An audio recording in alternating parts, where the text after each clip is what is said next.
Kürdəmirdə növbəti dəfə magistral su boru xətti partlayıb, rayon mərkəzi daxil olmaqla rayonun 6 kəndi susuz qalıb. Hadisə Ağsu-Bəhrəmtəpə yolunun Külüllü-Kürdəmir magistral su xəttinin 28-ci kilometrliyində rayonun Qaraqozalı kəndi ərazisində qeydə alınıb. Belə ki, qəza diametri 500 mm olan borunun partlaması nəticəsində qeydə alınıb. Qəza yerinə aidiyyatı qurumun canlı qüvvəsi və texnikası cəlb olunub. Qəzanın aradan qaldırılması istiqamətində işlər həyata keçirilir. Su gəlmir.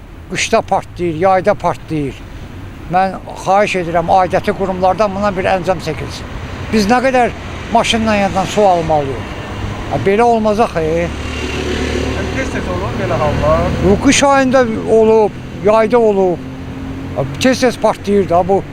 Nə bilim durmadandır, nədəndir, hara buraxırlar, bilmirəm valla.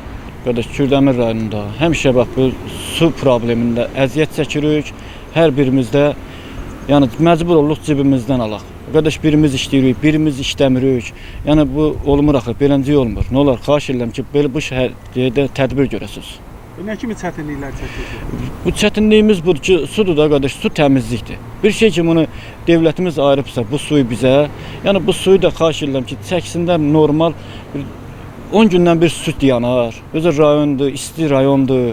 Valla dözmək olmur. Bildirmək istəyirəm ki, dünən saat axşam radələrində Ağsu-Bəhrəmtəpə yolunun 28-ci kilometrində Küllü-Kürdəmir magistral xəttində qəza baş vermişdi.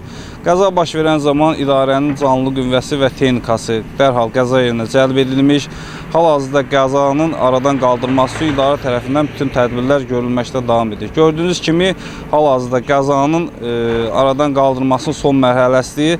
Ümid edirəm ki, günün sonuna qədər suyun verilişi tam təmin ediləcəkdir. Qeyd edək ki, Külüllü-Kürdəmir magistral su xətti 2013-cü ildə dövlət vəsaiti hesabına inşa olunub və rayonun 8460 abonentini və ümumilikdə 21000 sakinini içməli su ilə təmin edir. Aqil Əsədov, Yusif Əliyev bugün informasiya proqramı üçün.